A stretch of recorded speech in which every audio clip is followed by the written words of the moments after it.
এই শোনো না, আমাদের অন্ধবিশ্বাস চ্যানেলটি যারা এখনো সাবস্ক্রাইব করেননি, প্লিজ সাবস্ক্রাইব করে দাও।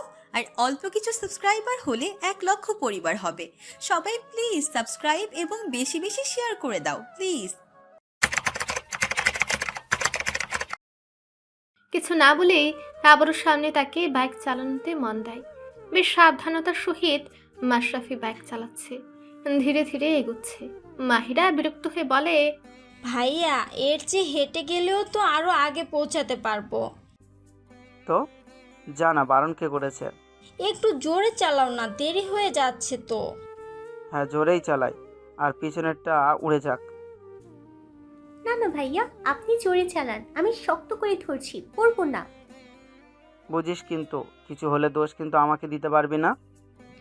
এই বলে মাশরাফি জোর বাড়ায়। কিছু দূর আগাতেই বিপরীত দিক থেকে ধেয়ে আসে একটা প্রাইভেট কার। মাশরাফি আপ্রাণ চেষ্টা চালায় পাশ কাটিয়ে যেতে। হঠাৎ একটা জোরালো ধাক্কা, এরপর সব শুনশান, কানে কোনো শব্দ আসছে না, কেবল লোকজনের ছুটাছুটি। এরপর চোখের সামনে নেমে আসে আধার, ভেসে ওঠে আপন মানুষগুলোর চেহারা, ফুটে ওঠে সুসময়ের স্মৃতি। তারপর আর কিছুই মনে নেই। দুপুর 2টা, শিকদার বাড়ির লোকজন সব হাসপাতালের করিডোরে, সবার চোখে মুখে চিন্তার ছাপ, চোখ ভর্তি অশ্রু, হাহাকারে চারপাশ যেন থমকে গেছে। তাজা 3টি প্রাণ আজ মৃত্যুর মুখে। মনিরা বেগম, সায়রা বেগম চিৎকার করতে করতে এক পর্যায়ে জ্ঞান হারায়। মিথিলা ও আতিয়া আছে তাদের কাছে। রওনাফের ফোন 2বার বেজে কেটে গেছে। ওয়াশরুমে থাকায় কল রিসিভ করতে পারেনি। 3বারের বার বাজতেই রিসিভ করে সালাম দিতেই তার ছোট চাচা উপাস থেকে বলে, ফোন থাকে কই তোদের? একজনকেও দরকারে পাওয়া যায় না। ওয়াশরুমে ছিলাম, কি হয়েছে? গলার স্বর এমন লাগছে কেন? তোর বউ ফোন কই? ওরে এতবার কল দিয়ে জেদের চোটে কল ধরতেছে না। ভাই বোন মরলে জেদ নিয়ে বসে থাকতে বলিস। তুমি বলবা কি হয়েছে? সায়রা মাইরা মাশরাফিক বাইক অ্যাক্সিডেন্ট হয়েছে, হাসপাতালে আছে, ডাক্তার বলেছে ঢাকায় নিয়ে যেতে। কাপা কাপা গলায় বলে, ইন্না লিল্লাহ। কখন? ইশতিয়াক পুরো ঘটনা খুলে বলে, সাথে বলে ওইখানে সব ঠিকঠাক করে রাখতে। তুমি চিন্তা করো না, আমি সব ব্যবস্থা করে রাখবো। যত দ্রুত সম্ভব নিয়ে আসার ব্যবস্থা করো। কম্পিত গলায় বলে কল কেটে সিরাতকে ডেকে বলে দরজা লক করে দিতে। সে ছুটে বেরিয়ে যায়। তাকে প্রশ্ন করার সুযোগটা অবধি দিল না। সে রুমে সে ফোন ধরতে দেখে ভাই ছোট চাচার নাম্বার থেকে অনেকগুলো কল। তার হৃদয় একটু কেঁপে ওঠে। সে কল লাগায় ভাইয়ের নাম্বারে। 2বার বাজতেই রিসিভ হয়। উপাসের কথা শুনতেই হাত থেকে ফোনটা পড়ে যায়। হাউ মাউ করে কেঁদে ওঠে। বুঝে নেয় রওনাফ কেন এভাবে বেরিয়েছে। নাহিল সিরাতের কান্নার আওয়াজ পেতেই নিজের ঘর থেকে ছুটে আসে। তাকে কাঁদতে দেখে 2 হাতে জড়িয়ে ধরে। সিরাতও একটা মানুষ পেয়ে তাকে জড়িয়ে চিৎকার করে কাঁদতে থাকে। ছোট্ট নাহিল গায়ে মাথায় হাত বুলিয়ে সান্ত্বনা দিতে থাকে। অ্যাম্বুলেন্সে তোলা হয় 3 জনের ক্ষত বিক্ষত শরীর। মাশরাফি পায়ে ও শরীরের বিভিন্ন স্থানে আঘাত পায়। মাহিরা মাঝে থাকায় আঘাত তুলনামূলক কম। সবচেয়ে বেশি আঘাত যে পেয়েছে সে হলো সারা। মাথা কোমর সহ পায়ের প্রায় প্রত্যেকটা জায়গায় তার আঘাত লেগেছে। পেছনে থাকায় ধাক্কা লেগে ছিটকে মাঝ রাস্তায় পড়েছে। অ্যাম্বুলেন্সের সাইরেন বেজে ছুটে চলে ঢাকার উদ্দেশ্যে।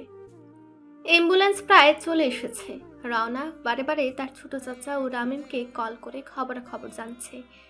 মাশরাফি মাহিরার বাবা ব্যবসায়িক কাজে দূরে যাওয়ায় সে সঙ্গে আসতে পারেনি।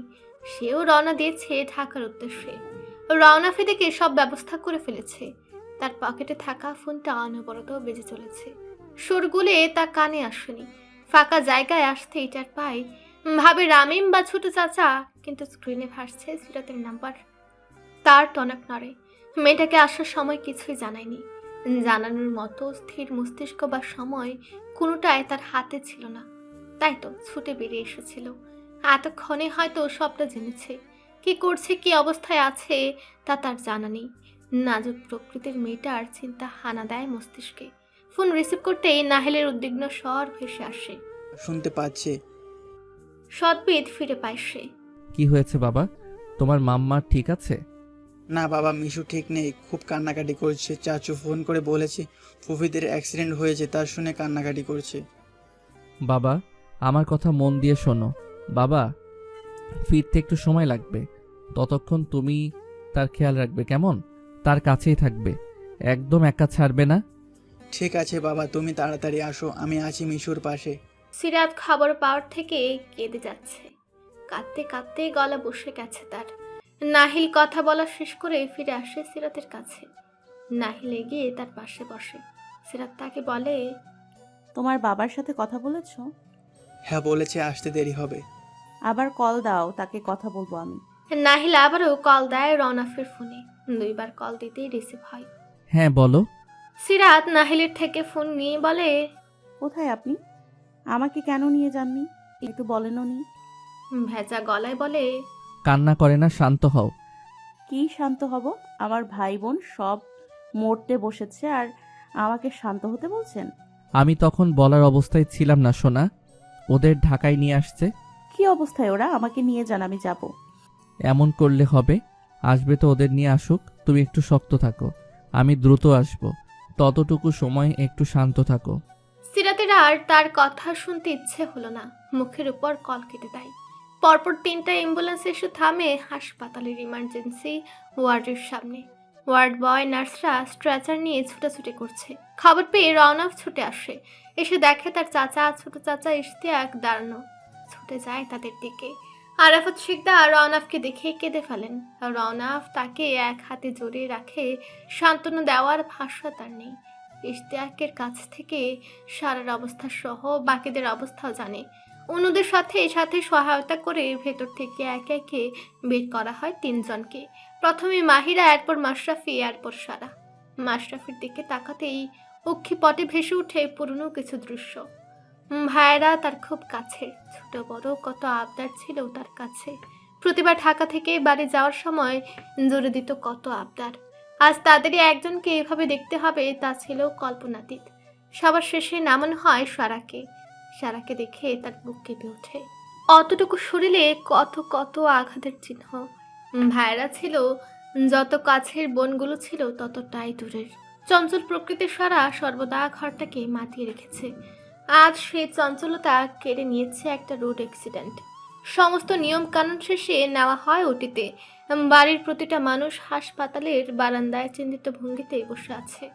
রামিম কোনার একটা চেয়ারে বসে বারে বারে ডুকতে উঠছে। ভাই বোনগুলো তার প্রাণ। সারা, মাহিরা দুজনেই তার কাছে সমান। যেসব আবদার বাবা মায়ের কাছে করতে পারে না, তা করতো তার কাছে। সে বকতো, তারপরেও তারা জানতো তাদের ভাই ঠিকই রাজি হয়ে যাবে। অন্যদিকে মাশরাফি তার ভাই কম, বন্ধু বেশি। একই বয়সী হওয়ায় ভাব ছিল গলায় গলায়। আজ সেই প্রাণ প্রিয় ভাই বোনগুলো হাসপাতালের বিছানায়। অন্যদিকে মাশরাফি ও মাহিরার বাবা মনোয়ার ইসলাম চলে এসেছেন। সে ব্যবসায়িক কাজে সিলেটে গিয়েছিলেন। ইশতিয়াকের ফোন পেয়ে তখনই ছুটে আসেন। তার 2 ছেলে মেয়ে আজ জীবন মরণের সাথে লড়াই করছে হাসপাতালের বেডে। সিরাত ঘরময় পায়চারি করছে, কোনোভাবেই স্থির হতে পারছে না। এদিকে রওনাফকে একের পর এক কল দিয়ে যাচ্ছে, ধরার নাম গন্ধ নেই। নাহিল আব্বু, যা কাপড় বদলে আয়। কেন, কোথায় যাবে তুমি? হাসপাতালে যাব। পাগল হয়ে গেছো? চেনো তুমি, আর বাবা শুনলে তোমাকে বকবে। আমি আর এভাবে বসে থাকতে পারবো না। কল দিচ্ছি তাও ধরছে না। তুই না গেলে আমি একাই চলে যাচ্ছি। একটু অপেক্ষা করি, তাছাড়া তুমি কেউই চিনি না। আমি কয়েকবার গিয়েছি, তা তো গাড়িতে রাস্তায় চিনি না। হাসপাতালের নাম তো জানি, তাতেই হবে। সিরাতের জোড়াজুড়িতে নাহিল বাধ্য হয়েই রাজি হয়। নাহিল নিজের ঘরে যায় কাপড় বদলাতে। সিরাতও নিজের ঘরের পোশাক বদলে শুতে একটা 3 পিস পরে। আলমারি থেকে কিছু টাকা নিয়ে হ্যান্ড পার্স আর ফোন নিয়ে বেরিয়ে পড়ে। সিএনজি ঠিক করে নতুন পেয়ে সিএনজি চালক দ্বিগুণ ভাড়া নেয়। কিছু সময়ের মাঝেই হাসপাতালে পৌঁছে যায়। রিসেপশন থেকে জেনে নিয়ে চলে যায় নির্দিষ্ট স্থানে। পৌঁছাতেই প্রথমে চোখে পড়ে সিরাতের বাবা আরাফাতকে। সে ছুটে যায় তার কাছে। এদিকে নাহিল লুকি ঝুঁকি দিয়ে খুঁজছে তার বাবাকে। এখানে তাদেরকে দেখলে বাবা তাকে বকবে, কারণ সে বলেছিল মিশুর খেয়াল রাখতে। ছোট্ট মাথায় কি আর অন্য কিছু থাকে? সে তো তার চিন্তায় মগ্ন। সিরাত তার বাবাকে জড়িয়ে বুকে মাথা ঠেকে বসে আছে। আরাফাত শিকদারও মেয়েকে পেয়ে যেন একটু ভরসা পেলেন। আর আমি মেঘে সে সিরাতের মাথায় হাত বুলিয়ে দেয়। সিরাত ভাইয়ের দিকে তাকিয়ে জিজ্ঞেস করে, ডাক্তার কি বলেছে ভাইয়া? এখন কিছু বলেনি, আসার পরে ওটিতে নিয়ে গেছে, এরপর আর কোনো খবর আসেনি। নাহিল ইশতিয়াকের পাশে দাঁড়িয়ে আছে। দূর থেকে এগিয়ে আসছে রওনাফ। নাহিলকে দেখে তার কাছে যায়। তুমি এখানে কার সাথে এসেছো? নাহিল কম্পিত গলায় বলে, মিশুর সাথে আমি নিষেধ করেছিলাম কিন্তু ও অনেক জেদ করেছিল, বলেছে আমি না আসলে একাই চলে আসবে। ও তো নতুন, কিছু চিনে না, তাই সাথে এসেছি। রওনাফ ঘাড় ঘুরিয়ে আশেপাশে তাকায়। চেয়ারের এক কোণে আরাফাত শিকদারের বুকে মাথা ঠেকিয়ে বসে থাকা সিরাতকে দেখতে পায়। মেয়েটার চোখ মুখ কেটে কেটে লাল বানিয়ে ফেলেছে, এখনো ফুপে ফুপে কাঁদছে। এগিয়ে গিয়ে তার পাশের চেয়ারে বসে। পাশে কারো উপস্থিতি টের পেতেই সেদিকে তাকায়। রওনাফকে একবার দেখে আবারও ঘাড় ঘুরে নেয়। প্রথমে শেষ হয় মাহিরার অপারেশন। ইনজুরি তুলনামূলক কম, তার এক হাতে ও পায়ে আঘাত পেয়েছে এবং ছোটখাটো কিছু কাটাছেঁড়া। অ্যাক্সিডেন্টের সময় তার মাথা পড়ে মাশরাফির পায়ের উপর, তাই মাথায় আঘাত কম লাগে। ডাক্তার বেরিয়ে আসলে রওনাফ ও রামিন এগিয়ে যায় ডাক্তারের সাথে কথা বলতে। ডাক্তার জানায় সে বিপদমুক্ত, কিছু সময়ের মধ্যে কেবিনে দেওয়া হবে তাকে। সারার অবস্থার অবনতি হয়েছে, তাকে আইসিইউতে শিফট করা হয়েছে। ডাক্তাররা কোনো আশা দিতে পারছে না। সারার খবর শুনে সিরাত পুনরায় কান্নায় ভেঙে পড়ে। মনের প্রতি টানটা সে আজ উপলব্ধি করতে পারছে। চেয়ারে মাথা ঠেকে কেঁদে যাচ্ছে। মাশরাফের অপারেশন শেষ হয়েছে রাত 8টার দিকে। তার অবস্থাও কিছুটা ভালো, এখনো জ্ঞান ফিরেনি। জ্ঞান ফিরলে কেবিনে দেওয়া হবে তাকেও। তার বাম পা খুব বাজেভাবে জখম হয়েছে। রওনা ফেগে যায় ইশতিয়াকের কাছে, বলে, কাকাই সবাইকে নিয়ে বাসায় যাও। ক্লান্ত সবাই এভাবে থাকলে একে একে সবাই অসুস্থ হয়ে যাবে। সাহারার অবস্থাও যেন কেউ যাবে না। কি করে যে যাব? খবর পেলে না হয় আবার এসো, কিন্তু এখন বাসায় চলে যাও। সকাল থেকে খাওয়া দাওয়াও তো হয়নি। সবাইকে জোরাজোরি করে বাসায় পাঠিয়ে দেয়। এদিকে সিরাত গু ধরে বসে আছে, সে এখানেই থাকবে। হাজার বুঝিয়েও কোনো কাজ হয়নি। মনিরা ও সায়রা বেগমকে বাড়িতে নেওয়া হয়েছে। বাড়িতে পুরুষ বলতে আজমল শিকদার, মিথিলা ও আতিয়া আছে তাদের সাথে। মাহিরা ও মাশরাফির খবর বাড়িতে দেওয়া হয়েছে, সারার খবর জানানো হয়নি। সায়রা বেগম বারে বারে জ্ঞান হারাচ্ছে। আরাফাত শিকদার বলেছে তাদেরকে ঢাকায় নিয়ে আসার জন্য। ছেলে মেয়েগুলোকে চোখের দেখা দেখলে যদি শান্ত হয়। রাত তখন 10টার উপরে। হাসপাতালে রওনাফ, সিরাত, ইশতিয়াক বাকিদের বাসায় পাঠানো হয়েছে, সাথে নাহিলও আছে। ইশতিয়াক সবাইকে নিয়ে কিছু সময় বিশ্রাম করে আবার এসেছে হাসপাতালে। ইশতিয়াক গিয়েছে ক্যান্টিনে, তার মাথা যন্ত্রণা করছে, তাই একটু চা খেতে গিয়েছে। রওনাফ বলেছে একবারে খেয়ে যেন আসে। সিরাত আগের মতোই চেয়ারে পা তুলে মাথা ঠেকিয়ে বসে আছে। রওনাফ তার পাশে গিয়ে বসে, এক হাত মুঠোয় পুরে নেয়।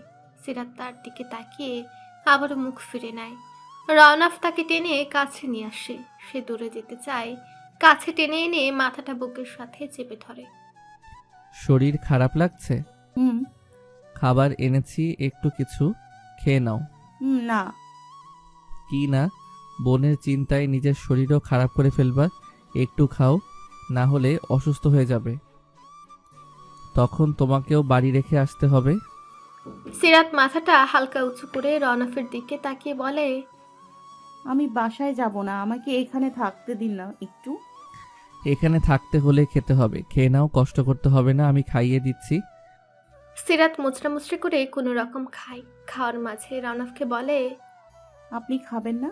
তুমি খেয়ে নাও, তারপর ক্যান্টিন থেকে খেয়ে আসবো। এখান থেকে খান, আমি এত খাবার খেতে পারবো না। রওনাফও তার থেকে কিছুটা খায়। খাওয়া শেষে সিরাত আবারও তার বুকে ঠেস দিয়ে পড়ে থাকে। মাহিরা মাশরাফিকে কেবিনে দেওয়ার কথা থাকলেও দেওয়া হয়নি। সব ঠিক থাকলে সকালে কেবিনে দেওয়া হবে। সিরাত রওনাফের মুখের দিকে তাকিয়ে বলে, ওরা কি ঠিক হয়ে যাবে? বলেন না, ওরা কি আবার আগের মতো হয়ে যাবে? আল্লাহকে ডাকো, সে সব ঠিক করে দিবেন।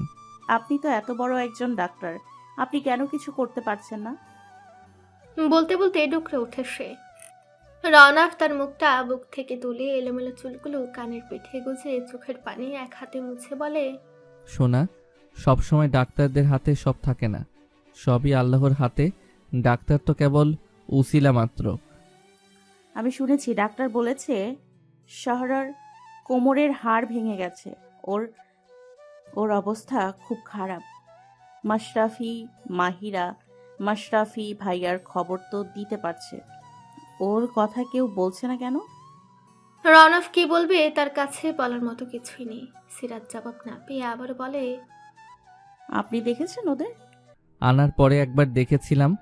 আমাকে একটু নিয়ে যাবেন, একটু দেখবো। রওনাফ তার মাথাটা আবারও চেপে ধরে বুকে।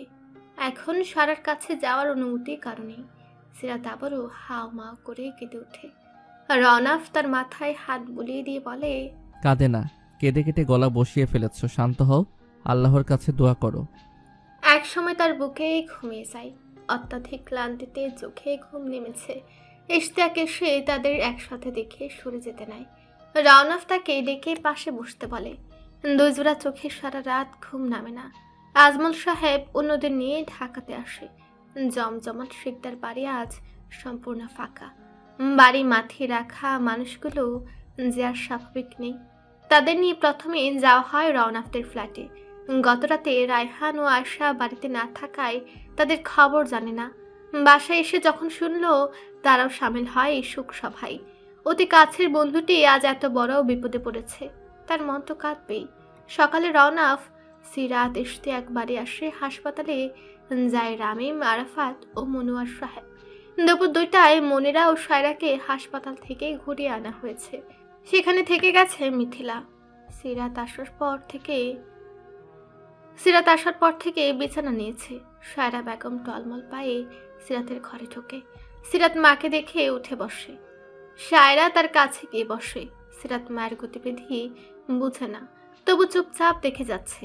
সায়রা বেগম হঠাৎই সিরাতের হাত দুটো চেপে ধরে বলে, আল্লাহ কেন এমন করলো? আমার পাপের শাস্তি ওকে কেন দিল? ও তো কিছু করেনি। আল্লাহ ওকে কেন কেড়ে নিতে চাচ্ছে আমার কাছ থেকে? আমি কিভাবে থাকবো ওকে ছাড়া? এসব বলছো আম্মু? শাহরার কিছু হবে না, ও আবার ঠিক হয়ে যাবে। ও কোথাও যাবে না তোমাকে রেখে। কিছু ঠিক হবে না। আমি তোকে ছোট থেকে কষ্ট দিচ্ছি, তাই আল্লাহ আমাকে কষ্ট দিচ্ছে। ও খালি বলতো, আম্মু আপুর সাথে এরকম করো না। আমি কোনো কথা শুনতাম না, তাই আমার মেয়েটা। আর বলতে পারে না, কান্নায় ভেঙে পড়ে। সিরাতের চোখেও পানি, কিন্তু সে মায়ের সামনে ভেঙে পড়তে চায় না। সায়রা বেগম তার কোলে মাথা রাখে।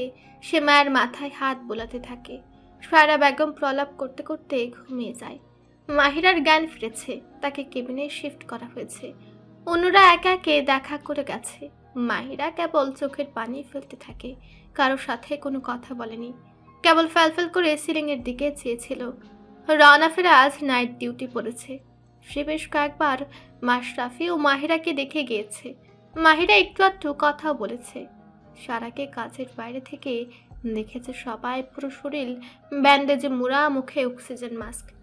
পরদিন সকালটা ছিল অন্যান্য দিনের তুলনায় আলাদা। শীতের আকাশের হালকা মেঘের দেখা মিলেছে। বাতাসে ভেসে বেড়াচ্ছে যেন বিশ্বদের ছোঁয়া। তেমনি শিকদার বাড়ি ছেয়ে গেছে নতুন সুখে। আশর আলো দেখেও তা চিরতরে নিভে গিয়েছে। শিকদার বাড়ির মেয়ে মনিরা বেগমের একমাত্র কন্যা মাহিরা আজ ভোরেই দুনিয়ার মায়া ত্যাগ করেছে। হাসপাতালের বারান্দায় শিকদার বাড়ির মানুষগুলোর আহাজারিতে পরিপূর্ণ। গতকাল ভোর রাতে স্ট্রোক করে সে। ডাক্তারের ধারণা মানসিক ধকল সামলাতে না পেরে স্ট্রোক করেছে। নাজুক শরীর তা সামলে আর উঠতে পারেনি। শিকদার বাড়ির প্রতিটা মানুষকে সুখের সাগরে ভাসিয়ে চলে গেছে সে। গতকাল রাতের কথা। রওনাফ শেষবার যখন তার কেবিনে যায়, তখন মেয়েটা তাকে কাছে ডাকে। কাঁপা কাঁপা হাতটা তুলে কোনো মতে রওনাফের একটা হাত ধরে নিভু নিভু গলায় বলে, ভাইয়া, মাশরাফি ভাই আর সারা কেমন আছে? ওরা ভালো আছে। এখন তুমিও তাড়াতাড়ি সুস্থ হয়ে যাও, বাড়ি ফিরতে হবে তো। মাহিরা ঠোঁটটা হালকা বাঁকিয়ে বলে, আমি জানি ওরা ভালো নেই। আমি দেখেছি ভাইয়াকে পড়ে যেতে। ভাইয়ার একটা পা বাইকের নিচে ছিল। সারাকে ছিটকে মাঝ রাস্তায় পড়তে দেখেছি। কত রক্ত ছিল সেখানে। একটু থেমে যায়, কষ্ট হচ্ছে তার। পুনরায় বলে, আমি জোর করে বাইকে গিয়েছিলাম। সারাকে আমি বলেছিলাম আমার সাথে কলেজে যেতে। যদি বাইকে যাওয়ার জন্য জোর না করতাম তাহলে আজ এমন কিছু হতো না। রনফ তার মাথায় হাত বুলিয়ে বলে, এত কথা বলতে হবে না, সব ঠিক হয়ে যাবে। এখন একটু ঘুমাও, এসব চিন্তা মাথা থেকে ঝেড়ে ফেলো। অ্যাক্সিডেন্টে কারো হাতে থাকে না। মাহিরা তবুও একই কথা বলতে থাকে। একসময় ঘুমিয়ে যায় সে। রনফও বেরিয়ে যায়। রামিম ও মনোয়ার সাহেব সাথে কথা বলে নিজের কেবিনে চলে যায়। শেষ রাতের দিকে ইমার্জেন্সি অ্যালার্ট জারি হয়। 706 নম্বর কেবিনের রোগীর অবস্থা আশঙ্কাজনক। খবর শুনেই রনফের কলিজা কামড়ে ধরে।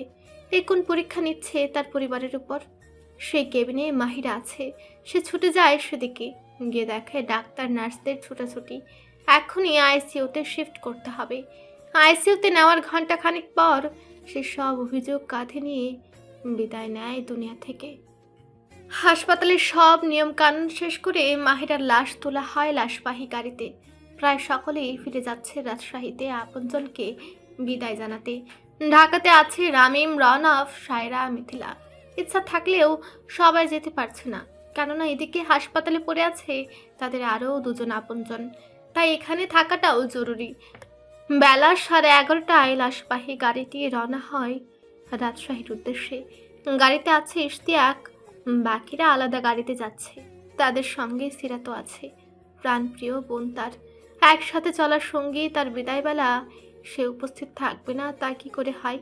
সাথে নাহিলও এসেছে। এত এত খারাপের মাঝে একটা ভালো খবর হলো, মাশরাফির জ্ঞান ফিরেছে। সে বিপদমুক্ত। তাকে জানানো হয়নি মাহিরার কথা। অন্যদিকে সারার অবস্থারও কিছুটা উন্নতি হয়েছে, তবে পুরোপুরি বিপদমুক্ত নয়। তাই এখনও তাকে আইসিইউতে রাখা হয়েছে। মনোয়ার সাহেবের দোতলা বাড়িটার সামনে এসে দাঁড়ায় লাশবাহী গাড়িটা। বাড়িতে আজ মানুষ গিজগিজ করছে। দাদা বাড়ি, নানা বাড়ি সহ পাড়া প্রতিবেশী সকলে এসেছে তাকে বিদায় জানাতে। তার পরপরই এসে থামে অন্য গাড়িটা, যেখান থেকে একে একে নামে শেখদার বাড়ির অন্যান্য সদস্যরা। দুপুরের পর গোসল দেওয়া হয়, আসরবাদ, জানাজা শেষে বাড়ির মতো আপন জনদের দেখানো হয় তার মুখ। মনিরা বেগম মেয়ের মুখটি দেখে হাও মাও করে কেঁদে ওঠেন। তাকে সামলায় আতিয়া। পাশে দাঁড়িয়ে আছেন মনোয়ার সাহেব। এক দৃষ্টিতে দেখে যাচ্ছেন মেয়ের মায়া ভরা মুখটি। 2 দিনের ব্যবধানে সব কেমন তছনছ হয়ে গেল। যেদিন তিনি সিলেটের উদ্দেশ্যে রওনা দিবেন তার পূর্বে মেয়েটার কত বায়না ছিল তার কাছে। হাতে ধরিয়ে দিয়েছিল লম্বা লিস্ট। বারবার করে বলে দিয়েছে যেন মনে করে সব জিনিস নিয়ে আসা হয়। মেয়েটা তার বড় শখের। ছেলে হওয়ার দীর্ঘদিন পর্যন্ত মনিরা বেগম গর্ভ জটিলতায় ভুগেন। এরপর আল্লাহর রহমতে তার ঘর আলো করে আসে এই মেয়ে। আবারও ঘরে আধার নামিয়ে চলে যায় সে। এই তো সেদিনের কথা, যখন নার্স একটা তোয়ালে মুড়ে একটা বাচ্চাকে তার হাতে দিল। তার দুনিয়ায় খুশির অন্ত ছিল না। মাঝে কেটে যায় একটা সপ্তাহ। দাফন কাফন সেরে সকলে ঢাকা ফিরলেও থেকে যান মুনাওয়ার সাহেব। তার ধারণা একা একা তার ছোট্ট মেয়েটা এখানে থাকতে ভয় পাবে। মাহিরাকে দাফন করা হয়েছে বাড়ির পেছনের দিকে তার শখের বাগানের পাশে। রোজ নিয়ম করে সকাল বিকাল মেয়ের সাথে সময় কাটান সেখানে। পাশে লাগিয়েছেন শিউলি ফুলের গাছ, যার ঘ্রাণেই মিশে থাকবে তার ছোট্ট মেয়েটার সুবাস। মাশরাফি এখন অনেকটা সুস্থ। পায়ের ক্ষত গভীর হওয়ায় হাঁটতে বেশ সময় লাগবে। জ্ঞান ফেরার পর থেকে বেশ গম্ভীর হয়ে গেছে। মাহিরার কথাটা জেনেছে 3 দিন হলো। সেদিন ছেলেটার কি আহাজারি তা ছিল দেখার মতো। সন্তান তুল্য আদরের বোন তার। ছোট থেকে চোখের সামনে নিজ হাতে একটু একটু করে বড় করেছে। সে সম্পূর্ণ দোষারোপটা নিজেকে করছে। তার মতে সেদিন যদি ধমকে ধামকে তাদের বাড়িতে রেখে যেত তাহলে আজ এই দিন দেখতে হতো না। যদি সে আর একটু সচেতনভাবে বাইক চালাতো তার বোনটা আজ তাদের মাঝে থাকতো। এরপর থেকে সে যেন কথাই ভুলে গেছে। 5টা বললে 1টার জবাব দেয়। অন্যদিকে সারাকে কেবিনে শিফট করা হয়েছে গতকাল। ডাক্তার জানিয়েছে তার কোমরের ইনজুরিটা মারাত্মক। কবে উঠে দাঁড়াতে পারবে তা অনিশ্চিত। আদৌ দাঁড়াতে পারবে কিনা তা নিয়েও রয়েছে সন্দেহ। জীবন চলছে নিজ নিয়মে। সায়রা, মুনিরা এবং আরাফাত ছাড়া সবাই ফিরে গেছে রাজশাহী। সিরাতের দৈনিক রুটিনে এসেছে বেশ কিছু পরিবর্তন। সকালে উঠে রান্না করে সে খাবার নিয়ে রনফের সাথে যায় হাসপাতালে। পথে নাহিলকে স্কুলে নামিয়ে দিয়ে দুজনে যায় হাসপাতালে। খাবার দিয়ে সেখানে কিছু সময় থেকে যায় কোচিংয়ে। আজ 2 দিন হলো কোচিংয়ে যাচ্ছে সে। ক্লাস শেষ করে নাহিলকে সাথে নিয়ে বাসায় যায়। গোসল করে বিশ্রাম নিয়ে দুপুর ও রাতের খাবার রান্না করে। এরপর নাহিলকে নিয়ে হাসপাতালে যায়। সেই সময়টা মনিরা ও সায়রা বাসায় যায়। রাত 8টা-9টা পর্যন্ত থাকে। এরপর রওনাফের ডিউটি টাইম শেষ হলে তার সাথে বাড়িতে আসে। আজও তার ব্যতিক্রম ঘটেনি। সিরাত দুপুরের পরপর খাবার নিয়ে গিয়েছে। প্রথমে যায় মাশরাফির কাছে। সে তখন এক কাত হয়ে শুয়েছিল। সিরাত ভেবেছে হয়তো ঘুম, তাই সে বের হয়ে আসতে নিলে মাশরাফি তাকে ডাকে। সিরাত আবারও ভেতরে আসে। তাকে সামনের টুলটা টেনে বসতে বলে। সে উঠে পিঠের নিচে বালিশ দিয়ে তাতে হেলান দিয়ে বসে। সিরাত বসে এবং জিজ্ঞেস করে, ভাইয়া, শরীর কেমন লাগছে এখন? ডাক্তার বলেছে সব ঠিক থাকলে 2-1 দিনের মধ্যে রিলিজ দিয়ে দেবে। আগের চেয়ে ভালো। রিলিজ দিলেই ভালো, না হলে এখানে দম বন্ধ হয়ে আসছে। সারার কি খবর? আছে কোনো রকম, এই ভালো তো এই খারাপ। কোমরের ইনজুরির কারণে উঠে বসতে পারে না। ও, মাহিরার কবর দেখছিস? কোথায় দিয়েছে? বাড়ির পেছনের বাগানে। ওর কোনো ছবি আছে অ্যাক্সিডেন্টের পরের? আমার ফোনে নেই, ভাইয়ার কাছে আছে হয়তো। ভাই অনেক বেশি আঘাত পেয়েছিল না আমার বোনটা? আমার জন্যই হলো সব। সেদিন যদি না শুনতাম ওদের কথা, একটু সাবধান হতাম, আজ এমন দিন দেখা লাগতো না। ফুপিয়ে উঠে সে। ভাইয়া শান্ত হও, কিচ্ছু হয়নি তোমার। আল্লাহ যা চেয়েছেন তাই হয়েছে, নিজেকে দোষারোপ করো না। আব্বু আসে না একবারও দেখতে? আমার উপর রেগে আছে তাই না? আম্মুর দিকেও তাকাতে পারি না। এত কথা বলো না, এমন করলে তোমার শরীর আবার খারাপ হবে। কেউ দোষারোপ করছে না তোমাকে। নিশ্চয়ই বোনটা আমার উপর পাহাড় সমান অভিযোগ চাপিয়ে চলে গেছে, একটা বার দেখার সুযোগ দিল না। শক্তপুক্ত ছেলেটা আজ ভেঙে পড়েছে। মাশরাফি পাগলের মতো একই প্রলাপ করতে থাকে। সিরাত তা সহ্য করতে না পেরে বেরিয়ে আসে। নিজেকে স্বাভাবিক করে তারপর যায় সারার কাছে। অক্সিজেন মাস্ক খোলা হয়েছে। ডাকলে সারা দেয়। চোখ মিলিয়ে তাকায়, কিন্তু স্পষ্ট কথা বলতে পারে না। সিরাত গিয়ে বোনের মাথার কাছে বসে। মাথায় হাত দিতেই চোখ খুলে তাকায়। তাকে দেখে ঠুটেলেই হাসে সে। তোকে এভাবে দেখতে ভালো লাগে না সাহরা, তাড়াতাড়ি উঠে বস, তোকে ঝগড়া আর মারামারিতে মানায়। সারা চেয়ে থাকে তার দিকে, কিন্তু কোনো শব্দ করে না। সিরাত আবারও বলে, আম্মু তোর জন্য অসুস্থ হয়ে যাচ্ছে, খালি কাঁদে তোর জন্য, জানিস? প্রায় আমার কোলে মাথা রাখে, অনেক কথা বলে আমার সাথে। তুই সুস্থ হয়ে যা তাড়াতাড়ি, তখন তুইও দেখতে পারবি। সারা চোখে মুখে এক ধরনের খুশির ঝিলিক দেখা যায়। কত চেয়েছে সে মা যেন তার বোনের সাথে একটু ভালো ব্যবহার করে, একটু আদর করে। ভাইয়া বলছে কি জানিস? যেদিন তুই আবার ভাইয়া বলে ডাকবি সেদিন ভাইয়া আসবে। রাবেয়া আপু এসছিল জানিস, কিন্তু তুই কথা বলছিস না দেখে চলে গেছে। আরও অনেক কথা বলে তার সাথে। সে শুধু বলে গেছে অপরজন ছিল নীরব, কেবল চেয়েছে দেখেছে তাকে।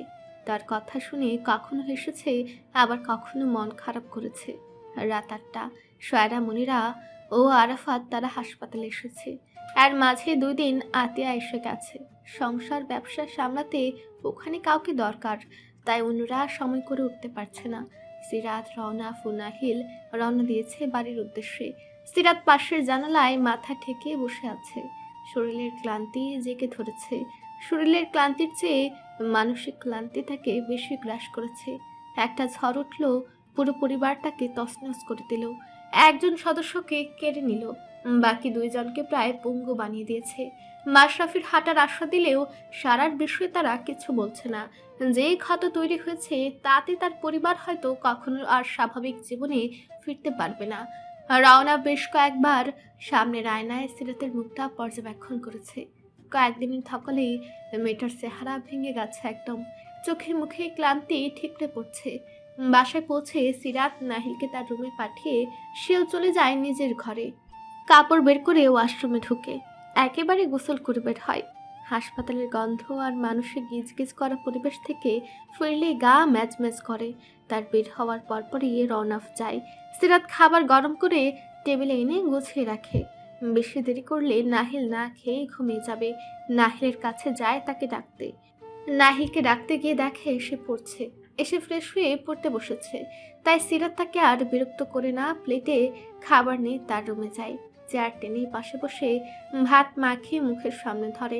নাহিলও কোনো কথা না বলে খেয়ে নিতে থাকে। অন্য সময় হলে হয়তো মুড়ামুড়ি করতো, কিন্তু এই কদিন সে ভালো ছেলে হয়ে গেছে।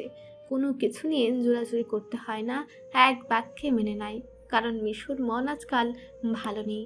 রওনাফ ডাইনিং এসে কাউকে না পেয়ে নাহিলের ঘরে যায়। গিয়ে দেখে সিরাত নাহিলকে খাওয়াচ্ছে আর নাহিল লিখছে।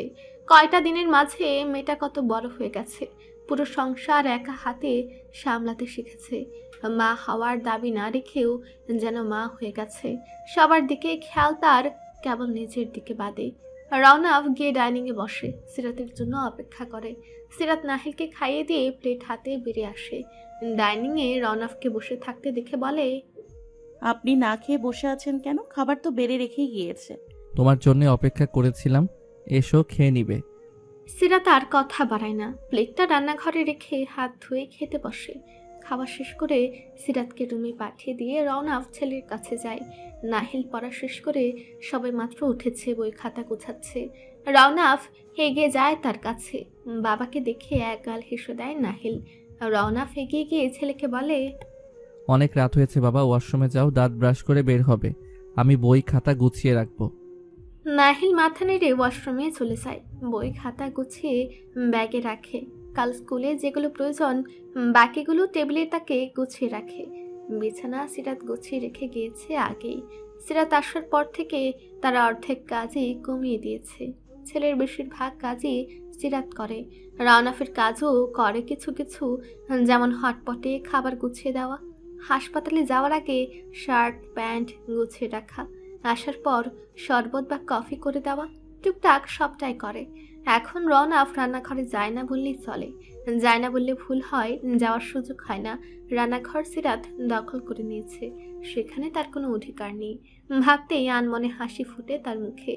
মাত্র কয়টা দিনের মাঝে তার এত বছরের তৈরি নিয়ম বদলে গেছে। আগের মতো সকালে উঠে ডাকতে হয় না, ছেলের খাওয়া ঘুম স্কুল নিয়ে চিন্তা করতে হয় না। নীরবে যেন দায়িত্বগুলো দুই ভাগ হয়ে গেছে। নাহিল বেরিয়ে আসলে সে তাকে কোলে তুলে বিছানায় শুয়ে দেয়, মাথায় হাত বুলিয়ে দিতে থাকে। একসময় নাহিল ঘুমে গেলে সে লাইট অফ করে হালকা আলোর একটা লাইট জ্বালিয়ে দরজা চাপিয়ে চলে আসে। নিজের ঘরে এসে দেখে সিরাত খাটের এক কোনায় উপর হয়ে কম্বল গায়ে শুয়ে আছে। রওনা ফেগিয়ে তার পাশে গিয়ে দাঁড়ায়, ঝুঁকে জিজ্ঞেস করে, শরীর খারাপ লাগছে? তেমন কিছু না, ঘাড়ে কোমরে ব্যথা করছে, একটু বিশ্রাম নিলে ঠিক হয়ে যাবে। সারাদিন খাটাখাটনি, উপর থাকলে ব্যথা তো হবেই। নিজের কি হাল হয়েছে দেখেছো আয়নায়? এইরকম একটা সময় নিজের দিকে তাকানোর সময় আছে? রওনাফ সরে এসে ঘরে এই জায়গায় ওই জায়গায় খুঁজে একটা পেন রিলিফ বাম বের করে। বিছানার অন্য পাশ থেকে উঠে বসে। সিরাত তাকে এগিয়ে এসে বসতে দেখে ঘাড় ঘুরিয়ে তাকায়, বলে, কি করবেন? বাম এনেছি, মালিশ করলে ঠিক হয়ে যাবে। দিন, আমি করে নিচ্ছি। কিভাবে করবে শুনি? চুপচাপ শুয়ে থাকো, আমি করে দিচ্ছি। সিরাত তবু নড়ে না। সে কম্বলটা টেনে টুনে আরো ভালো করে পেঁচিয়ে নেয় শরীরে। আমি একজন ডাক্তার, আর বর্তমানে তুমি আমার পেশেন্ট, তাই এখানে অস্বস্তি বোধ করার কিছু নেই। রওনাফ সিরাতের শরীর থেকে এক প্রকার টেনে কম্বলটা সরিয়ে দেয়। রওনাফ এগিয়ে গিয়ে সিরাতের জামার পেছনের জেপারের কিছুটা খুলতেই সিরাত অস্বস্তিতে সংকুচিত হয়ে যায়, তবু মুখে কিছু বলে না। রওনাফ হাতের পাতায় কিছুটা জেল নিয়ে তা সিরাতের ঘাড়ে মালিশ করে দেয়। কিছুক্ষণ মালিশ করে সে জেপারটা লাগিয়ে দেয়। এরপর কোমরের কাছে সে জামা সরাতে নিলে সিরাত তার হাত চেপে ধরে। রওনাফ শক্ত চোখে তাকাতেই সে মিলিয়ে যায়। রওনাফ কাপড় সরাতেই চোখের সামনে ভেসে ওঠে ফর্সা লতানো নারী দেহের কিছু অংশ। সংযত পুরুষের ন্যায় নিজেকে সামলে কোমরে হাত ছোঁয়ায়। পুরুষালী হাতের ছোঁয়া নারী দেহে পড়তেই তার শরীর কেঁপে ওঠে, তবু নিজেকে সামলে নেয়। মালিশ করা শেষে সে জামা নামিয়ে দিয়ে ঘর থেকে বেরিয়ে যায়। ড্রয়িং রুমের সোফা এসে বসে, মাথা ঠেকে দিয়ে চোখ বুজে নেয়। চোখ বুঝতেই চোখের সামনে ভেসে ওঠে কিছু সময় আগের দৃশ্য। কোনোভাবেই তা সরাতে পারছে না। এর আগে তো বেশ কয়েকবার তাকে স্পর্শ করেছে, কখনো এমন হয়নি, তবে আজ কেন হচ্ছে তা সে বুঝতে পারছে না। বরাবরই নিজেকে সংযমী পুরুষ হিসেবেই মনে করে এসেছে। ডিভোর্সের পরে কোনো নারীর সান্নিধ্যে কামনা করেনি, না কোনো নারীকে ছুঁয়ে কামনা সৃষ্টি হয়েছে। আজ সামান্য ছোঁয়া তার সংযম ভেঙে দিচ্ছে। শুধুমাত্র বৈধ নারী এই জন্যই। অন্যদিকে সিরাত এখনো লজ্জায় কম্বল মুড়ি দিয়ে আছে। 19 বছরের জীবনে কোনো পুরুষের স্পর্শ শরীরে লাগেনি। আজ একটু ছোঁয়ায় কেমন নারী সত্তা কেঁপে উঠল। নিশ্চয়ই রনা ফুসে কাঁপুনি টের পেয়েছে। এভাবেই তার লজ্জায় মাটির ভেতর ঢুকে যেতে ইচ্ছে করছে। পরদিন সকালে মাশরাফি নিজের পায়ে উঠে দাঁড়ানোর চেষ্টা করছে। সে বেজায় বিরক্ত এভাবে শুয়ে বসে থাকতে থাকতে। মাথা, পিঠ, কোমর ধরে গেছে তার। বিছানার সাইডে পা ঝুলিয়ে বসে, বাম পাটা পুরো ব্যান্ডেজ দিয়ে ঢাকা। কোনো মতে ডান পাটা ফ্লোরে থেকে উঠে দাঁড়াতে নিলে পড়ে যায়। পেছন থেকে দুটি স্নেহের হাত আগলে নেয় তাকে। ঘাড় ঘোরাতে দেখে আরাফাত শিকদার তাকে 2 হাতে আঁকড়ে ধরেছে। কি করতে যাচ্ছিলি? আর একটু হলেই তো পড়ে যে বিপদ ঘটাতি একটা তখন। মামা শুয়ে বসে থাকতে থাকতে শরীর ধরে গেছে। কি করবি বল? ডাক্তার বলেছে কয়েকটা দিন পা টানা হেসে না করতে। আরাফাত শিকদার মাশরাফিকে ধরে বিছানায় বসিয়ে দিয়ে তিনিও পাশে বসেন। বলেন, এখন বস, ডাক্তার তো 10টার আগে রাউন্ডে আসবে না। ইরশাদ খাবার নিয়ে আসলে খেয়ে নিস। তোর আম্মু রাজশাহীতে গিয়েছে, 2-1 দিনের মধ্যে চলে আসবে। মামা, তোমার কাছে মাহিরার অ্যাক্সিডেন্টের পরের কোনো ছবি আছে? তা দিনে তুই কি করবি? বলো না আছে কিনা, একটু দেখবো। আরাফাত পকেট থেকে ফোনটা বের করে অনেক অনেক ছবির মধ্য থেকে মাহিরার ব্যান্ডেজ বাঁধা অবস্থার একটি ছবি তাকে দেখায়। মাশরাফি তার থেকে ফোনটা নিজের হাতে নিয়ে এক দৃষ্টিতেই তাকিয়ে থাকে। ছবিটা কেমন ঝাপসা হয়ে আসে। ফোনের স্ক্রিনে ফুটা ফুটা পানি পড়তে থাকে। পাশে বসে থাকা আরাফাত শিকদারের চোখেও অশ্রুরা ভিড় করেছে। মাহিরা তার মেয়ে সারার মতোই চঞ্চল ছিল। দুজন যখন এক জায়গায় হতো তখন পুরো বাড়িটা তাদের হাসি মজায় মেতে থাকতো। আজ একজন হাসপাতালের ব্যাডে পড়ে আছে, অন্যজন মাটির নিচে। মাশরাফি পাগলের মতো ফোনের স্ক্রিনে চুমু খায়, ছুঁয়ে ছুঁয়ে দেখে। আরাফাত তাকে পেছন থেকে জড়িয়ে ধরে। কিছু সময় পর মাশরাফি কিছুটা শান্ত হয়ে বলে, এতদিনে তো ওর শরীরটা পচন ধরেছে, তাই না? কাপা কাপা কণ্ঠে বলে। হুম। তিনি আর কিছু বলতে পারেন না। তোমার আমার উপর রাগ হচ্ছে না? আমার জন্য তোমার মেয়ে আজ হাসপাতালে পড়ে আছে। তোর উপর রাগ করে কি হবে? তুই কি ইচ্ছা করে করেছিস? তুই নিজের তো এখানে পড়ে আছিস। সবটাই আমাদের ভাগ্য ছিল, তাই হয়েছে। তুমিও যাও মামা, তোমরা তো এত ভালো না হলেও পারতে। কেন আমাকে শাস্তি দিচ্ছ না, বকছো না? আমি তো অপরাধ বোধে শেষ হয়ে যাচ্ছি মামা, আমাকে মুক্ত করো এই অবস্থা থেকে। চিৎকার করে কাঁদতে কাঁদতে বলে, শান্ত হ আব্বু, এমন করিস না তুই। এরকম করলে তোর আব্বু আম্মুর কি হবে বল? তুমি যাও না প্লিজ। আরাফাত আরো কিছু সময় অনুনয় বিনয় করতে থাকে। মাশরাফি শান্ত হয় না। সে নিজের চুল টানতে টানতে বলে, আল্লাহ, কেন তুমি ওরে নিয়ে নিলা? আমার নিয়ে যাইতা, আমার বাচ্চাটাকে কেন নিয়ে গেলা? বদ্ধ রুমে তার আহাজারি কারো কানে পৌঁছায় না। আরাফাত শিকদার রুমের বাইরে এসে দরজা চাপে দিয়ে দেয়ালের সাথে মাথা ঠেকে চোখের জল ফেলে। সিরাতের ঘুমটা আজ একটু দেরিতেই ভাঙে। কাল শরীরটা খুব একটা ভালো না থাকায় ঘুম ভালো হয়নি। শেষ রাতে গভীর হয়েছিল। রাতে বেশ কয়েকবার ঘুম ভাঙে তার। তবে বিছানা তো দূর, রুমের কোনো কোনায়ও রনাফের ছায়া দেখেনি। সে একটু চিন্তিত হয়। লোকটা গেল কই? এই সে ভাবতে ভাবতে বিছানা ছাড়ে। ফ্রেশ হয়ে ঘড়িতে সময় দেখে আটকে ওঠে। 8টা বাজে। এখন রান্না বসাবে কখন, আর বাকি কাজ করবে কখন? সে দ্রুত পায়ে রুম থেকে বেরিয়ে আসে। রান্নাঘরের দিকে যেতেই দ্বিতীয় দফায় চমকায়। বাপ ছেলে মিলে রান্না করছে। বাপ রাঁধছে আর তার ছেলে তার পাশে বসে বসে তদারকি করছে। সিরাত এগিয়ে গিয়ে বলে, আপনি এখানে কেন? বলছিলাম না রান্না আমি করব। উঠেছেন যখন একটু ডাক দিলেই পারতেন। রনাফ তার দিকে একবার তাকিয়ে চোখ নামিয়ে নেয়।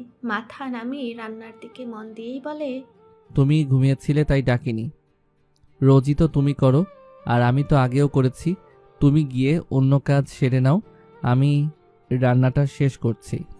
এই একটা জিনিসই আপনার থেকে চেয়ে নিচ্ছিলাম আমি। আজ একটা দিনই তো, এরপর তুমি করো। তোমার শরীর ভালো না তাই তোমাকে জাগাইনি। সিরাত রান্নাঘর থেকে বের হয়ে আসে। আজ সিরাতের কোচিং নেই, তাই হাসপাতালে আজ অনেকটা সময় থাকার চিন্তা করেছে। মা বাবা ফকির কদিনে বেশ কষ্ট হয়েছে, তবু তাদের বলে লাভ হয় না, ছেলে মেয়ের পাশ থেকে নড়বে না। সিরাত ঘরের টুকটাক গোছগাছ সেরে নেয়। কাল থেকে কাজের জন্য লোক আসবে, চাপ কিছুটা কমবে। তার গোছগাছ শেষ, এদিকে রওনাফের রান্না শেষ। হাসপাতালের জন্য প্যাক করছে, বাকি খাবার এনে টেবিলে রাখে। তারপর সে যায় ঘরে তৈরি হতে, নাহিলকেও পাঠায় স্কুলের জন্য তৈরি হতে। রুমে ঢুকতেই সিরাতকে নজরে আসে তার। সিরাত তখন আয়নার সামনে দাঁড়িয়ে চুল আঁচড়ে নিচ্ছে। কোমর সমান চুলগুলো এতদিনের অযত্নের ফলে জট পেকে গেছে, সেগুলো ছাড়াচ্ছে। 10 দিনের জট কি আর এত সহজে ছাড়ে? জট ছাড়াতে ছাড়াতে হাত ব্যথা হয়ে গেছে। রওনাফ বেশ কিছু সময় ধরে দেখে যায় সে দৃশ্য। এভাবে যদি চুলের যুদ্ধ করতে থাকে তাহলে আজ সকালে খাবার দুপুরে নিয়ে যেতে হবে। সে কিছু একটা ভেবে এগিয়ে যায়, সেদিকে গিয়ে দাঁড়ায় সিরাতের পেছনে। সিরাত চিরুনি উঠিয়ে চুলে দিতে যাবে, তখনই তার চিরুনিটি হাত ছাড়া হয়ে যায়। তা উঠে গেছে রওনাফের হাতে। রওনাফ ঘাড় ঘুরিয়ে তাকায়।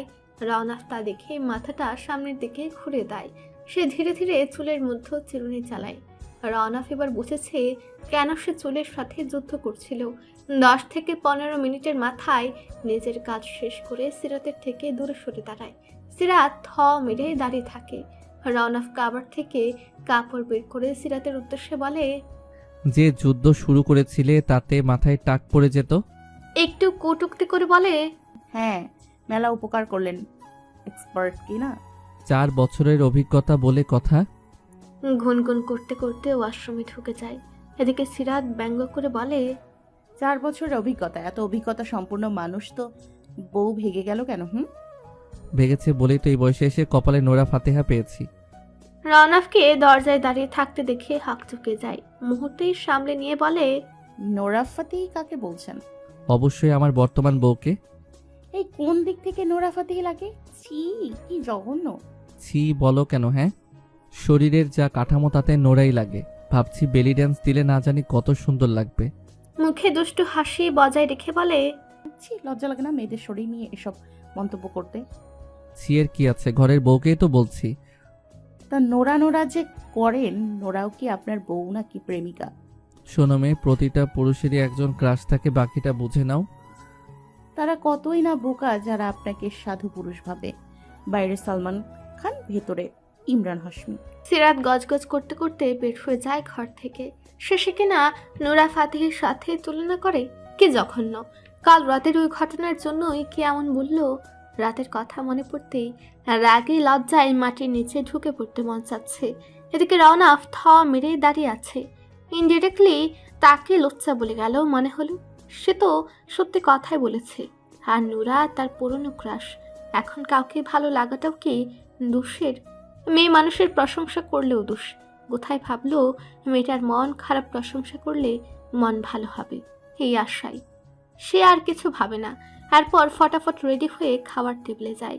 সিরাত চুপচাপ খাচ্ছে, পাশেই নাহেল বসেছে, সেও খাচ্ছে। আজ একা একাই খাচ্ছে। সিরাত তাকে খাবার বেড়ে দিয়ে বসে দিয়েছে। কিছুটা খাওয়ার পর নাহিল বলে, আর খাবো না। রওনাফ কিছু বলতে যাবে তার আগেই সিরাত বলে, খাবে না মানে কি? চুপচাপ খেয়ে তারপর এখান থেকে উঠবে। ভাব। নাহিল একটু চুপসে যায়। সে বুঝে নেয় তার আজ মেজাজ খারাপ, তাই কথা না বাড়িয়ে আবারও খেতে শুরু করে। এদিকে রওনাফও কোনো কথা না বাড়িয়ে খেতে বসে যায়। সময় মতো হাসপাতালে এসে নামে তারা। পুরো রাস্তা সিরাত কোনো কথা বলেনি। তারা হাসপাতালে এসে প্রথমে যায় মাশরাফির কেবিনে। সিরাত তাকে খাবার দিয়ে টুকটাক কথা বলে বেরিয়ে আসে। রওনাফ সেখানে আরও কিছু সময় মাশরাফির সাথে কথা বলে। তার খাওয়া শেষ হলে সেও বেরিয়ে আসে। সিরাত বোনের কেবিনে যায়। সেখানে দেখে তার মা সারার মাথায় হাত বুলিয়ে দিচ্ছে আর নানান আলাপ করছে। তার উপস্থিতি টের পেতে সায়রা তার দিকে তাকায়। সারাও মায়ের দৃষ্টি অনুসরণ করে তার দিকে তাকায়। সিরাতকে দেখে মিষ্টি করে হাসে। সিরাত বোনের কাছে এগিয়ে যায়। মোনার সাহেব সে যেন কন্যা শুকে পাথর। দিনের বেশিরভাগ সময় কাটে মেয়ের কবরের পাশে। সবার মন থেকে আড়াল হয়ে গেলেও তার মনেই রয়ে গেছে। যে ক্ষত তৈরি হয়েছে তা হয়তো আজীবন মনে তাজা হয়ে থাকবে। মনিরা বেগম এসেছে গতকাল। তাকে ইশতিয়াক গিয়ে নিয়ে এসেছে। রাজশাহী এসেছে মেয়ের কবরটা দেখতে। মোনার সাহেব নিজের ঘরের বারান্দার চেয়ারে বসে আছে, দৃষ্টি তার বাগানের সুনির্দিষ্ট একটা জায়গায়। মনিরা বেগম তার পেছনে গিয়ে দাঁড়ায়, ঘাড়ে হাত দিয়ে বলে, ছেলেটাকে একবার দেখতে যাবে না? মেয়েটাকে একা রেখে কিভাবে যাই? মন তো মানে না ওকে রেখে ওইখানে যেতে। তুমি তো জানো ও একা একা কত ভয় পায়, একা রুমে থাকতে পারে না, সেখানে কিভাবে একা বাড়িতে রেখে যাই? জানো তো, যখন ঘরে ঘুমাতে যাই মনে হয় ও ডেকে বলে, আব্বু আমার এখানে একা থাকতে ভয় লাগে। আমি সেই রাতে ছুটে যাই ওর কাছে। মনিরা নিজের চোখের পানি ধরে রাখতে পারে না, কাঁদো কাঁদো গলায় বলে, ছেলেটা রোজ আপনার কথা জিজ্ঞেস করে, বলে আব্বু কি রেগে আছে আমার ওপর?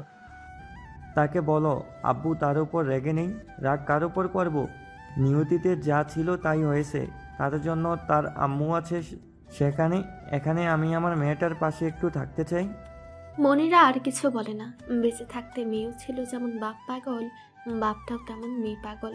মনিরা বেগম 2 দিন পর বুকে পাথর চেপে আবারও রওনা দেন ঢাকার উদ্দেশ্যে।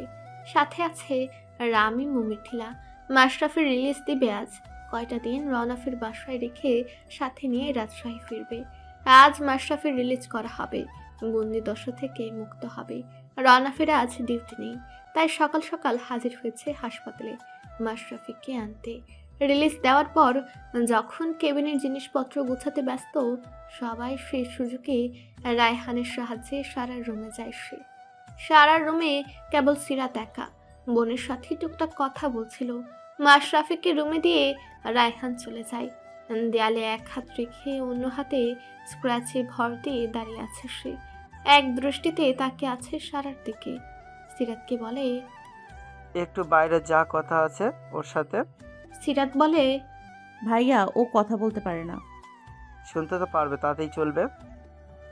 সিরাত কথা না বাড়িয়ে বেরিয়ে আসে। মাশরাফি কোনো রকমে এগিয়ে গিয়ে পাতানো তুলে বসে, সারার মাথায় হাত রাখে। সারা চোখ তুলে তার দিকে তাকায়। তার দিকে তাকিয়ে হালকা হাসে সে। সে বুঝে দেয় যে তার উপস্থিতিতে সে খুশি হয়েছে। তাকে হাসতে দেখে মাশরাফি বলে, হাসিস না, তোর হাসিটা কেমন যেন মনে হচ্ছে আমাকে কটূক্তি করছে। আমাকে দেখে তো তোর রাগে যাওয়ার কথা, কষ্ট পাওয়ার কথা। আমার জন্য তোর এই অবস্থা। না পারিস হাঁটতে, আর না পারিস বসতে, না পারিস কথা বলতে। সারা মাথা নাড়ায় দুদিকে, বোঝায় সে রেগে নেই। মাশরাফি বলে, মাথা নাড়াস কেন? কেন রেগে নেই তুই? তুই রাগবি, মারবি আমাকে? সে সারা ভালো হাতটা তুলে নিজের হাতে নিয়ে গালে মারতে থাকে। সারা তা দেখে হাত ছাড়িয়ে নিতে চায়, কিন্তু সে ছাড়ে না। হাতটা মুঠো করে তার মুখের সাথে চেপে ধরে চোখের পানি ছেড়ে দেয়। এদিকে তার এই অসহায়ত্ব দেখে সারার চোখের বাঁধ ভাঙে। গলা দিয়ে কত শব্দ বের করতে চায়, কিন্তু কিছুই বের হয় না, কিছু অস্পষ্ট আওয়াজ ছাড়া। মাশরাফি হাতটা মুঠোয় চেপে ঠোঁটের কাছে ধরে চুমু খায়, বলে, ভাইয়া সরি রে, তুই সুস্থ হয়ে যা, একটু কথা বল। মাহিরাটাও চলে গেছে আমাকে অপরাধী করে। তুই অন্তত আর সেই অপরাধ বোধের বোঝা বাড়াস না। সারা বোঝে না মাহিরার কি হয়েছে, কিন্তু এটুকু বুঝেছে কিছু একটা ভালো হয়নি। সে জানতে চায় মাহিরা কই, কেন আসেনি। মাশরাফি সারার হাত দিয়ে গালে চেপে বলে, মাহিরা নাই, ও চলে গেছে আমাদের ছেড়ে। আমাকে সবার চোখে অপরাধী করে চলে গেছে। একটা বার ভাবলো না ওর ভাইটার কথা। সারার কলিজা যেন মোচড় দিয়ে ওঠে। প্রাণ প্রিয় বান্ধবীটা আর নেই। শেষ দিনও কত আনন্দ করলো তারা, কত প্ল্যান করলো। একটা পলকে সব শেষ। সে অস্পষ্ট আওয়াজে কেঁদে ওঠে, উদ্বিগ্ন হয়ে ওঠে। মাশরাফি তার হাতটা ছেড়ে দিয়ে ব্যস্ত হয়ে পড়ে তাকে সামলাতে। সমাজের নিয়মের বেড়াজাল ভেঙে সারার রুগ্ন শরীরটা হালকা উঁচু করে বুকের সাথে মিশিয়ে নেয়। দুজনের চোখেই স্বজন হারানোর বেদনা। এখনই রেলিং এর ধারে বসে আছে সারা, গায়ে জড়ানো শীতের পাতলা একটা চাদর। চারদিকে কুয়াশা, পাখির কেচের-মেচের শব্দ, মনোমুগ্ধকর একটা পরিবেশ। সেই সুন্দর পরিবেশে বসেই সে তার অসুন্দর জীবনের হিসেব নিকাশ করতে ব্যস্ত। একটা মাস পেরিয়ে গেলেও সে থমকে আছে একটা জায়গায়, যেখানে দুর্ভাগ্য তার পিছু ছাড়েনি। সেদিনের পর আর সে নিজের পায়ে দাঁড়াতে পারেনি। ঘরময় দৌড়াতে পারে না, মনের সুখে কথা বলতে পারে না। মাহিরাটাকেও দেখে না কতদিন। ওই দিনের পর মাশরাফির সাথে আর দেখা হয়নি বললে ভুল হবে। মাশরাফি দেখা দেয়নি। রিলিজ দেওয়ার পরের কয়দিন রওনাফের বাসায় থাকার কথা থাকলেও মাশরাফি থাকেনি। সে পায়ের ওই অবস্থা নিয়ে রাজশাহী চলে যায়। তারপর থেকে আর কারোর সাথে কথাও বলেনি, না দেখা দিয়েছে। মাঝে মধ্যেও সারার খোঁজ খবর নেয় সিরাতকে কল দিয়ে। তবে সিরাতের সাথে কথা বলে না, ফোন করলেই সারাকে চাই। 2-4 মিনিট কথা বলে কেটে দেয়। মাশরাফি ভাইয়ের জন্য সারার মায়া হয়। সে এখনো নিজেকেই অপরাধী ভাবে। একমাত্র বোনকে হারিয়ে সে যেন নিঃস্ব হয়ে গেছে। বাবা ভাইদের কাছে শুনেছে প্রায় সময় গভীর রাতে তাকে পাওয়া যায় মাহিরার কবরের কাছে। সেখানে বসে মাটি আঁকড়ে কাঁদতে দেখেছে রামিম ভাই। ভোরে ফিরে আসে গম্ভীর এক মুখশ্রী নিয়ে। সিরাত রান্নার কাজ শেষ করে রওনাফ ও নাহিলকে খেতে দিয়ে সে এসেছে সারার কাছে। সে যাবে কোচিংয়ে, তাই দেখা করতে এসেছে। এসে দেখে সারা ব্যালকনিতে বসে আছে। সে এগিয়ে যায় তার কাছে, পেছন থেকে ঘাড়ে হাত রাখে। সারা একটু কেঁপে ওঠে, ঘাড় ঘুরে দেখে বোনকে। সিরাত তাকে জিজ্ঞেস করে, এখানে আসলে কিভাবে? আম্মু দিয়ে গেছে? হ্যাঁ, একা একা কি আর চলতে পারি? কারোর সাহায্য ছাড়া তো এক পা বাড়ানোর ক্ষমতা কি আর আছে? তার কথার মাঝে ফুটে ওঠে এক রাস অসহায়ত্ব। সিরাত কথা ঘোরাতে বলে, আম্মুর কাজ বাজ দেখ, একটা পাতলা চাদর দিয়ে গেছে। বলি বাইরে কি ঠান্ডা, তার খেয়াল আছে? বাদ দে আপু, কোচিংয়ে যাবি এখন? হ্যাঁ, দুপুরের মধ্যেই চলে আসবো। তুই ততক্ষণ আম্মুর সাথেই থাকবি। এখন কি এসব কথা বলার কোনো মানে আছে? আমাকে যেখানে রাখবি আমি তো সেখানেই থাকবো। যা বলছি তাই করবি। আম্মু শুধু বলে তুই নাকি খেতে চাস না, ঘুমাতে চাস না, এগুলো যেন না শুনি। খেতে ভালো লাগে না আপু, খেলেই তো জোর করে এক গাদা ওষুধ খাওয়ায়। তুই না থাকলে আম্মু সারাদিন বিছানাতে শুয়ে রাখে, শরীর ম্যাচ ম্যাচ করে। সারাদিন শুয়ে থাকলে রাতে কার ঘুম আসে? সিরাতের চোখ চিকচিক করে ওঠে। আল্লাহ তার চঞ্চল বোনটাকে এমন জীবন কেন দিল? যে মানুষটা একবেলা স্থির থাকতো না, আর না কাউকে স্থির থাকতে দিত। আজ প্রায় 1.5 মাস হতে চলল স্থির হয়ে গেছে। সিরাত তার কথা না বাড়িয়ে ঘর থেকে বেরিয়ে আসে। রওনাফ হাসপাতালে যাওয়ার জন্য তৈরি হচ্ছে। ছেলেকে খাইয়ে নিজে খেয়ে এসেছে পোশাক বদলাতে। রওনাফ আয়নার সামনে দাঁড়িয়ে শার্টের বোতাম লাগাচ্ছে। এমন সময় সিরাতের আগমন ঘটে রুমে। রওনাফ একবার ঘাড় ঘুরিয়ে তাকে দেখে। সকাল থেকে একাধারে একের পর এক কাজ করে যাচ্ছে। বাড়িতে কাজের লোক থাকা সত্ত্বেও সকালে উঠে এক গাদা কাজ নিয়ে বসে। মেয়েটার মুখে বিন্দু বিন্দু ঘাম, এলোমেলো চুলগুলো গলা ঘাড়ে লেপটে আছে। সিরাত এগিয়ে যায় কাবার্ডের দিকে। তাকে উদ্দেশ্য করে রওনাফ বলে, তোমাকে 2-4 বাসায় কাজ ঠিক করে দেব, এতে কিছু বাড়তি আয় হবে। সিরাত রওনাফের এমন কথা শুনে তার দিকে তাকায়, কিন্তু তার কথা সে বুঝতে পারে না। বলে, আমাকে বলছেন? না, আমার একটা বউ আছে, তাকেই বলছি। সিরাত তার দিকে কপাল কুঁচকে তাকায়। রওনাফ বোতাম লাগানো শেষ করে তার দিকে এগিয়ে এসে এলোমেলো চুলগুলো ঠিক করে দিয়ে বলে, পরীক্ষা কবে সেই হিসাব আছে? রওনাফকে এত কাছে দেখে সিরাত একটু ঘাবড়ে যায়। একটু দূরত্ব তৈরি করে বলে, 1.5 মাস মতো আছে মনে হয়। রওনাফ আবারও তার দিকে 2 পা এগিয়ে যায়। বলে, খাতায় কি লিখবে শুনি? কিভাবে থালা বাসন ধুতে হয়, কিভাবে রাঁধতে হয়, কিভাবে স্বামী সন্তানের খেয়াল রাখতে হয়, এসব। সিরাত একটু মিনমিন করে বলে, আমারই সংসার, আমার সংসারে এগুলো কে করবে? হ্যাঁ, সংসার তোমারই। সারা জীবন পড়ে আছে এসব করার জন্য। এগুলো করার জন্য কাজের লোক রেখে দিয়েছি, সে করবে ঘরের সব কাজ। তুমি কেন পড়াশোনা রেখে মাতব্বরি করতে চাও? কাজের লোক তো আসে সেই 10টায়, সে পর্যন্ত এটো থালা বাসন কে দেবে? তুমি যখন করবে তাহলে টাকা দিয়ে কাজের লোক রাখার কি দরকার আমার? সময় থাকতে ঠিক হয়ে যাও, নাহিলের মতো পিঠে 2 ঘা পড়লে এমনিতেই ঠিক হয়ে যাবে। সিরাত অবাক নেত্রে তার দিকে চায়। সে মারার কথা বলল?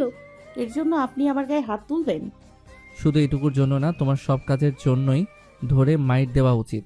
শুধু বাড়িতে মানুষ আছে তাই কিছু বলছি না। একটু ধমকের সুরেই বলে। সিরাতের চোখ চিকচিক করে ওঠে। রওনাফ তা দেখে তবুও আমলই নেয় না।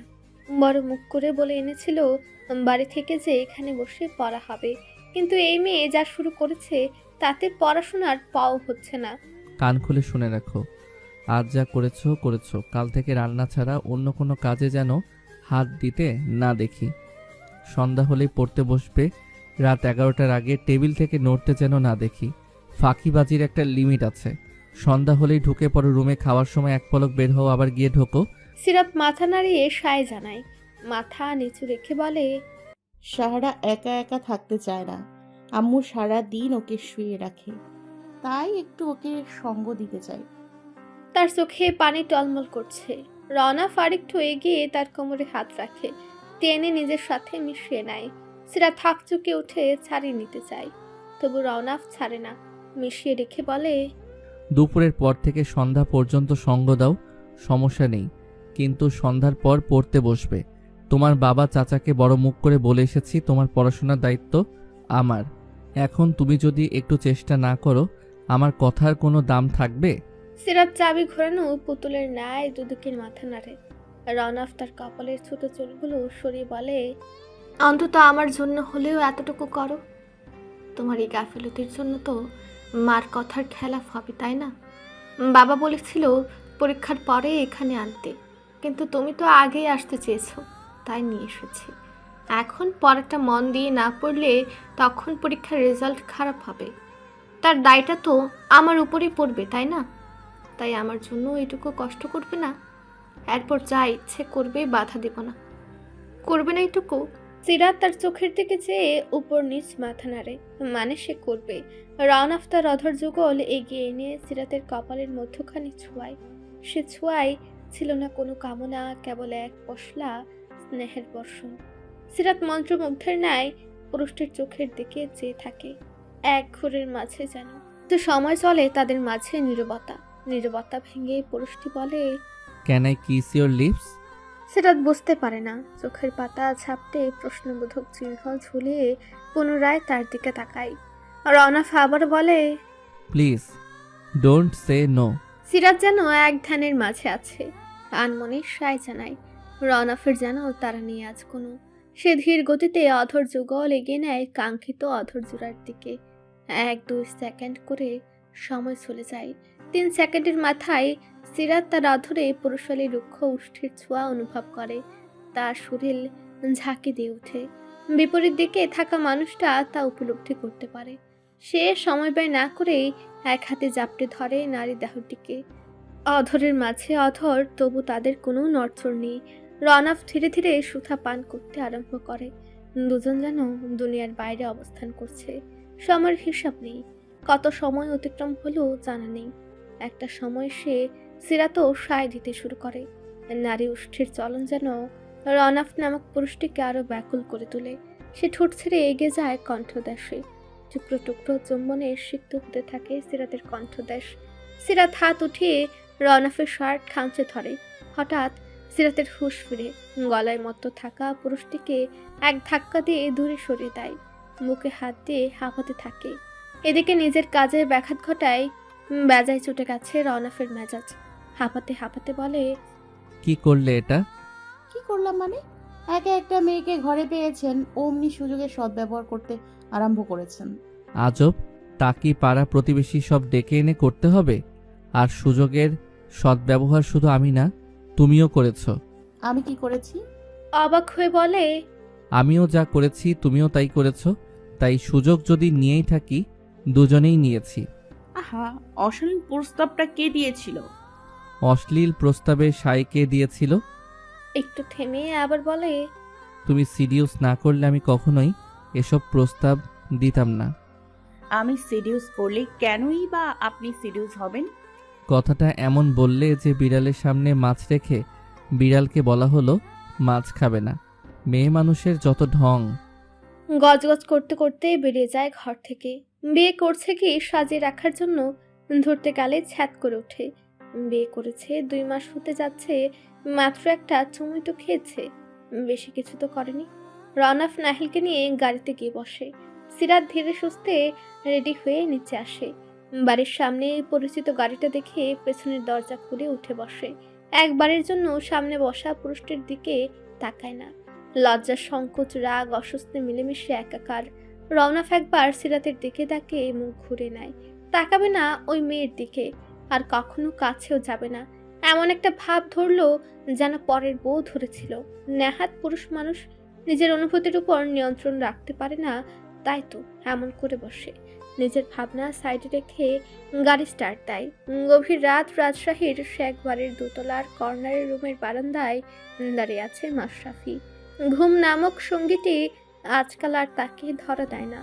রাতটা প্রায় কাটে বাগানের ওই কর্নারটাতে। কিভাবে ঘুমাবে সে? দুটো জল জ্যান্ত মানুষের এত বড় ক্ষতি করে ঘুম কি আর আসে? যেদিন বাড়িতে পা রাখে, মোনার সাহেব ও ইশতিয়াক তাকে ধরে ধরে ঘরে নিয়ে যায়। খাওয়া দাওয়া শেষে সবাই যখন গভীর ঘুমে, তখন ব্যথায় জর্জরিত পাটাকে টেনে টেনে নিয়ে এগিয়ে যায় দরজার কাছে। ছিটকিনিটা খুলে স্ক্র্যাচের সাহায্যে এগিয়ে যায় বাগানের দিকে, বাগানের একটা কোণায় তৈরি হওয়া নতুন কবরটার দিকে। এগিয়ে গিয়ে খুব কষ্টে বসে এক পা ছড়িয়ে হাত বুলায় কবরটার উপরে। এই মাটির নিচেই শুয়ে আছে তার ছোট্ট বোনটা। কতদিন তার কথা শুনে না, কতদিন তার কাছে আবদার করে না। দু চোখ ঝাপসা হয়ে আসে, এক হাতের দ্বারা তা মুছে বলে, নিয়মিত ভালোবাসার গল্প শুনতে এবং পড়তে আমাদের অন্ধবিশ্বাস চ্যানেলটি সাবস্ক্রাইব করে পাশে থাকা বেল আইকনটি ক্লিক করুন। ধন্যবাদ সবাইকে।